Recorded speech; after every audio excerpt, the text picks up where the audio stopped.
make sure you like the video, comment, and subscribe. So, I don't know if you guys have seen anything about this. I know I'm a little late to talking about it. I've known for a while. I've been so damn busy.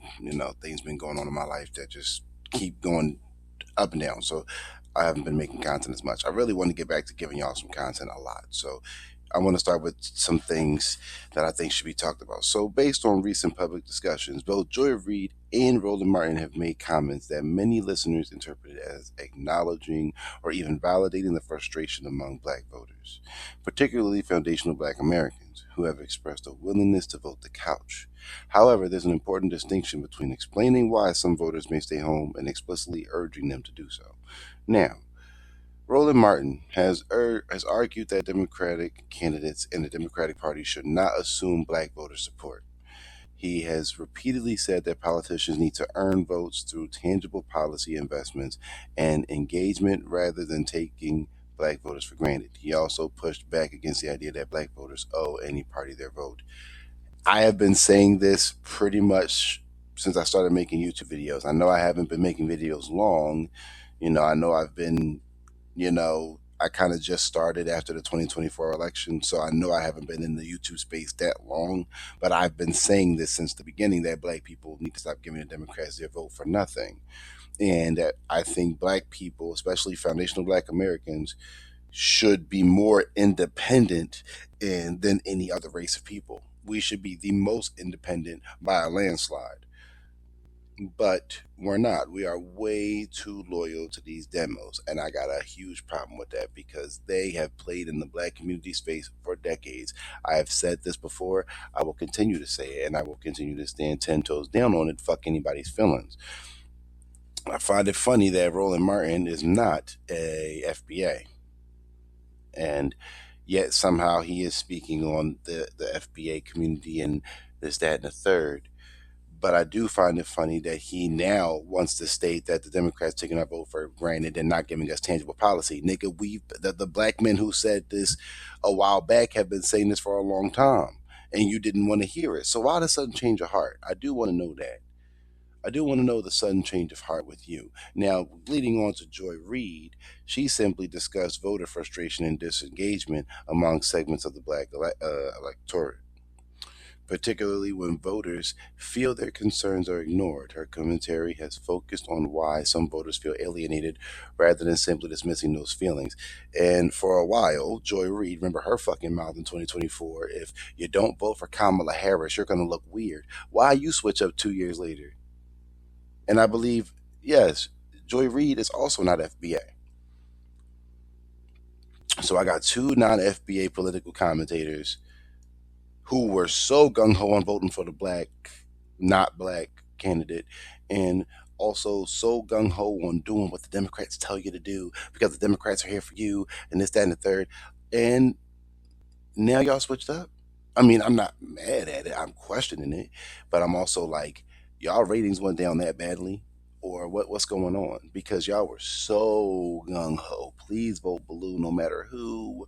That concept is slowly going out the door. I really wish black women would catch up and get it together, but y'all are just y'all mental slaves for the blue party.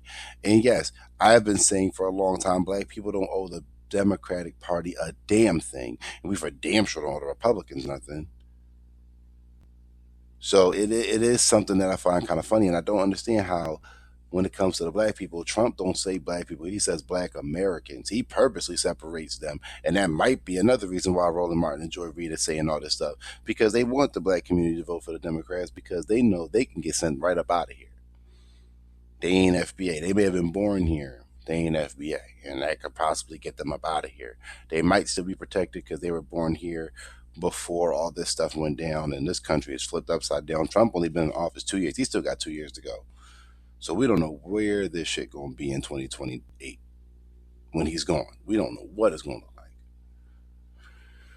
But why this became a talking point from them, I don't know. But I guess within FBA and black grassroots spaces, vote the couch, it has become a shorthand for withholding votes as leverage. The underlying argument is votes should be earned, not assumed, which is what I've been saying for a long time. I've been saying this since before I came on YouTube to people.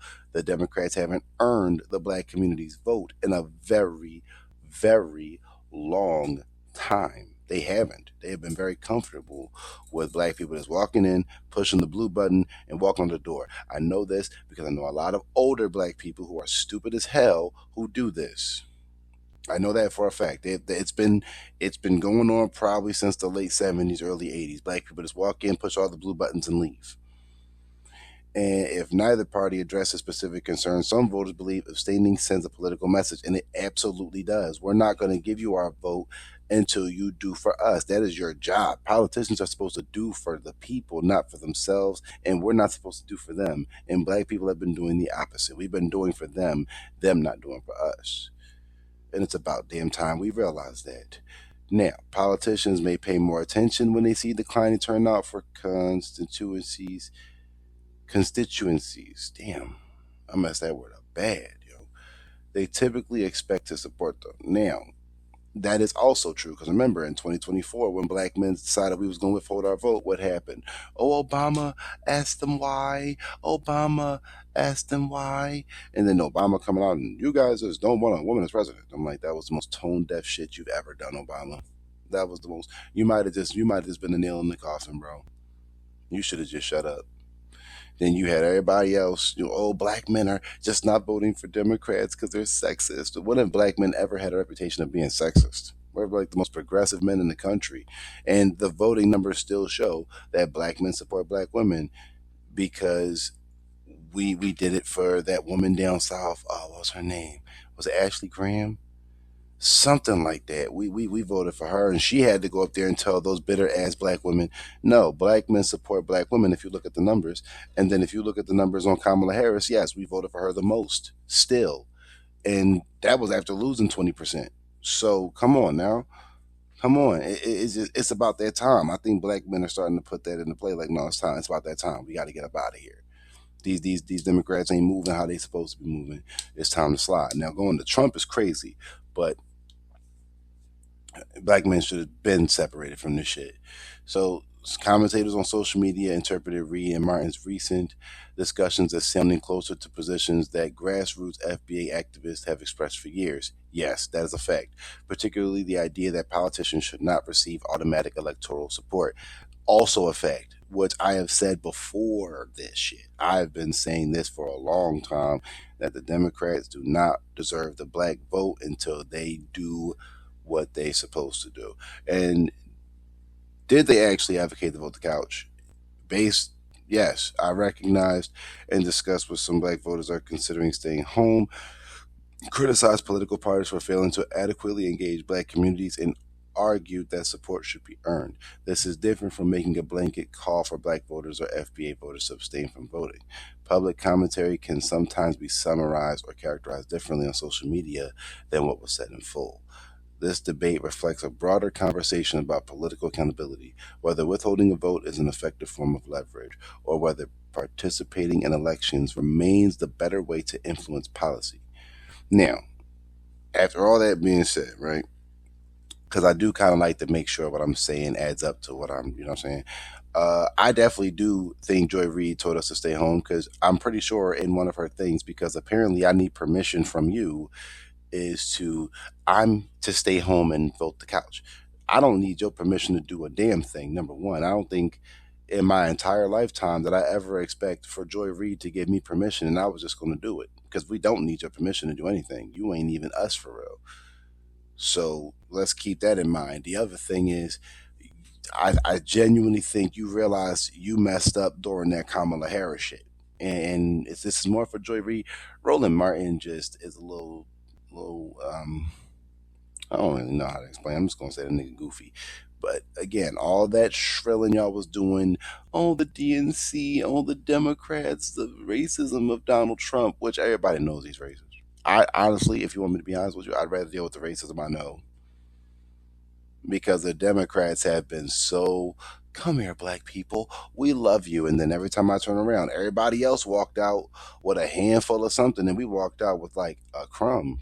And it's just like absolutely not. And I'm so happy that now I'll take Joy Reid because it seems like black women will only listen to Joy Reid or somebody else. They don't listen to black men for shit.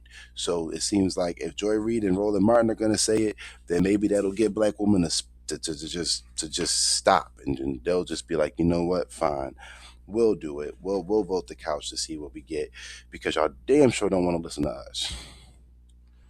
So I think Joy Reid and Roland Martin saying that is just a sign of the times.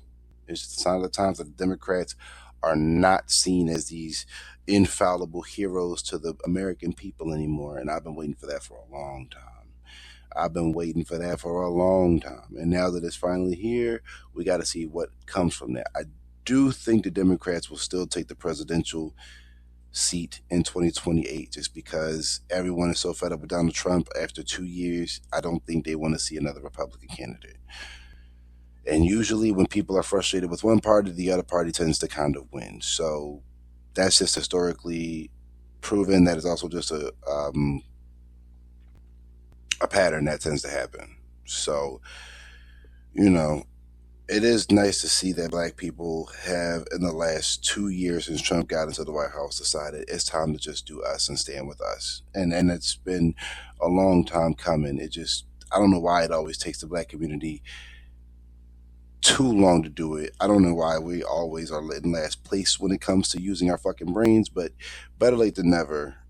And it's probably too late. Like, we're too deep in for what we've been doing. But we'll see. I do think there's always that silver lining, and to see Joy Reid and Roland Martin at least stand up for FBAs because they're talking like us. Because usually, the diaspora people, we don't need reparations and all this other stuff, but nah, they sound like us, and we're gonna leave it that way. So let me know how y'all feel down below. Comment, subscribe for more. I will see y'all on the next one.